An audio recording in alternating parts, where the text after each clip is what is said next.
سبحان الله. السلام عليكم ورحمة الله وبركاته. الحمد لله والصلاة والسلام على رسول الله أما بعد. வெள்ளிக்கிழமை தினத்திலே துஆ அங்கீகரிக்கப்படுகிற நேரம் என்பது பெண்களுக்கு உரியதா என்கிற ஒரு கேள்வி கேட்கப்பட்டிருக்கிறது. அன்புள்ள சகோதர சகோதரிகளே, புகாரி முஸ்லிம் ஆகிய ஹதீஸ் கிரந்தங்களிலே பதிவு செய்யப்பட்டிருக்கிற ஒரு பிரபல்யமான ஆதாரபூர்வமான ஹதீஸ், நபி ஸல்லல்லாஹு அலைஹி வஸல்லம் அவர்கள் சொல்லுகிறார்கள், வெள்ளிக்கிழமை தினத்திலே ஒரு நேரம் இருக்கிறது. அந்த நேரத்தில் ஒரு முஸ்லிமான அடியான் தொழுது கொண்டு அல்லாஹ்விடத்தில் பிரார்த்தனை செய்தால் அவன் கேட்பதை அல்லாஹ் உடனே கொடுக்கிறான் என்று நபி ஸல்லல்லாஹு அலைஹி வஸல்லம் அவர்கள் குறிப்பிடுகிறார்கள். இந்த ஹதீஸிலே வெள்ளிக்கிழமை தினத்திலே ஒரு நேரம் இருக்கிறது என்று பொதுவாக அல்லாஹுடைய தூதர் ஸல்லல்லாஹு அலைஹி வஸல்லம் அவர்கள் கூறுகிறார்கள்.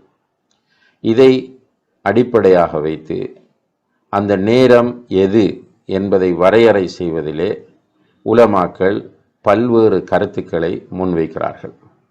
அந்த கருத்துக்களிலே மிகவும் உறுதியான கருத்தாக காணப்படக்கூடிய இரண்டு கருத்துக்களை இமாம் இப்னுல் கையிம் அல் ஜௌஸிய்யா ரஹிமஹுல்லா அவர்கள் தன்னுடைய ஜாதுல் மஆத் என்கிற கிரந்தத்திலே அடையாளப்படுத்துகிறார்கள். அந்த இரண்டு கருத்துக்களிலே ஒன்று, அந்த நேரம் என்பது துஆ கபூலாகக்கூடிய வெள்ளிக்கிழமை தினத்தில் துஆ கபூலாகக்கூடிய நேரம் என்பது இமாம் மிம்பருக்கு ஏறி கொத்துபா ஓதிவிட்டு தொழுகையை நிறைவேற்றி சலாம் கொடுக்கும் வரை உள்ள நேரமாகும் என்று கூறுகிறார்கள். அப்போ மிம்பருக்கு ஏறியதிலிருந்து தொழுது சலாம் கொடுக்கும் வரைக்கும் உள்ள அந்த நேரத்திற்குள் தான் அந்த நேரம் இருக்கிறது என்று சொல்கிறார்கள். இதற்கு ஆதாரமாக சில ஹதீஸ்களை அவர்கள் முன்வைக்கிறார்கள்.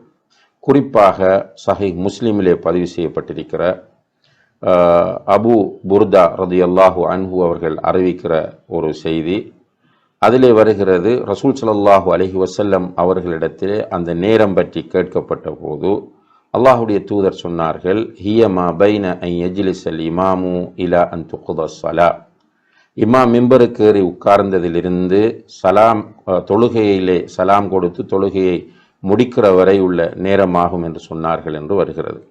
இப்போ இந்த ஹதீஸில் நேரடியாகவே அந்த நேரம் குறிப்பிடப்படுவதனால் அதுதான் அந்த நேரம் என்று உலமாக்களில் ஒரு சாரார் கூறுகிறார்கள். இன்னும் ஒரு சாரார் சொல்கிறார்கள், அந்த நேரம் வெள்ளிக்கிழமை தினத்திலே அசருக்கு பிறகு இருக்கிறது என்று சொல்கிறார்கள். அசர் தொழுகைக்கு பிறகு அந்த நேரம் இருக்கிறது என்று சொல்கிறார்கள். இந்த கருத்தை ஒரு சில உலமாக்கள், குறிப்பாக இமாம் அஹ்மது பின் ஹம்பல் ரஹிமஹுமுல்லா போன்றவர்கள் முன்வைப்பதை நாம் பார்க்கக்கூடியதாக இருக்கிறது. இதற்கு ஆதாரமாக முஸ்னத் அஹ்மதிலே பதிவு செய்யப்படுகிற அபூ சயீதுல் குத்ரி, அபூ ஹுரைரா ரலியல்லாஹு அன்ஹுமா போன்றவர்கள் சொல்லக்கூடிய அந்த கூற்றை முன்வைக்கிறார்கள். அதிலே வஹிய பஅதல் அஸ்ர், அந்த நேரம் அசருக்கு பிறகு என்று வருகிறது. அதே போல அபூ தாவூத், நசாயி போன்ற நூல்களிலே பதிவு செய்யப்பட்டிருக்கிற ஜாபிர் ரலியல்லாஹு அவர்கள் அறிவிக்கிற ஒரு ஹதீஸிலும் ஃபல்தமிசூஹா ஆஹிர சாஅத்தின் பஅதல் அஸ்ர், அசருக்கு பிறகுள்ள இறுதி நேரத்தில் அதை தேடுங்கள் என்று குறிப்பிடப்படுகிறது. எனவே இந்த இரண்டு ஹதீஸ்களையும் இது போன்ற கருத்தில் வரக்கூடிய செய்திகளையும் ஆதாரமாக வைத்து அந்த நேரம் அசரிலிருந்து ஆரம்பிக்கிறது என்று இந்த உலமாக்கள் குறிப்பிடுகிறார்கள். இப்போ இந்த இரண்டு நேரங்களும் ஹதீஸ்களிலே கூறப்பட்ட நேரங்களாகும். எனவே நாம் இந்த இரண்டு நேரங்களிலும், அதாவது இமாம் மிம்பருக்கு ஏறி தொழுது சலாம் கொடுக்கிற வரை உள்ள நேரம், அதே போல அசருக்கு பிறகுள்ள நேரம், இந்த இரண்டு நேரங்களிலும் அந்த துஆ கபூலாகக்கூடிய சந்தர்ப்பத்தை எதிர்பார்த்து நாம் அல்லாஹ்விடத்திலே துஆ செய்வது மிகவும் பொருத்தமானதாக இருக்கும் என்று கருதுகிறோம். அல்லாஹு தஆலா ஆலம். இது பெண்களுக்கும் பொதுவானதா என்ற ஒரு கேள்வி கேட்கப்பட்டிருக்கிறது. இப்போ இதை பொறுத்தவரையில் பொதுவாக அன்புள்ள சகோதர சகோதரிகளே, மார்க்க சட்டங்கள் அனைத்தும் ஆண்களுக்கும் பெண்களுக்கும் பொதுவானவை. இது உசூலுல் ஃபிக்ஹிலே உள்ள மிக முக்கியமான ஒரு விதியாகும். மார்க்க சட்டங்கள் ஆண்களுக்கும் பெண்களுக்கும் பொதுவானவை. எந்த சட்டங்கள் ஆண்களுக்கு என்று மட்டும் அடையாளப்படுத்துகிறதோ படுத்தப்படுகிறதோ அவை ஆண்களுக்கு மட்டும் உரிமையாகும். எந்த சட்டங்கள் பெண்களுக்கு மட்டுமென்று அடையாளப்படுத்தப்படுகின்றனவோ அவை பெண்களுக்கு மட்டும் உரியவையாகும்.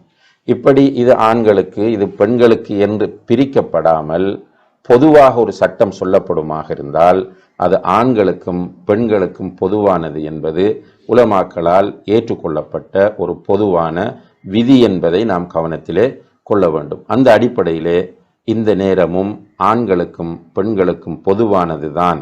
இந்த ஜும்மாவுடைய தினத்தில் துஆ கபூலாகிற நேரம் ஆண்களுக்கும் பெண்களுக்கும் பொதுவானது தான் என்பதை புரிந்து கொண்டு இந்த நேரத்திலே நாம் அல்லாஹ்விடத்திலே துஆ கேட்க முயற்சி செய்ய வேண்டும். அல்லாஹு தஆலா நம்முடைய அந்த நேரத்தில் கேட்கப்படக்கூடிய துஆக்களையும் ஏனைய துஆக்களையும் அங்கீகரித்து அருள் புரிவானாக. வஆகிரு தஅவானா அனில் ஹம்துலில்லாஹி ரப்பில் ஆலமீன். வஸ்ஸலாமு அலைக்கும் வரஹ்மத்துல்லாஹி வபரகாத்துஹு.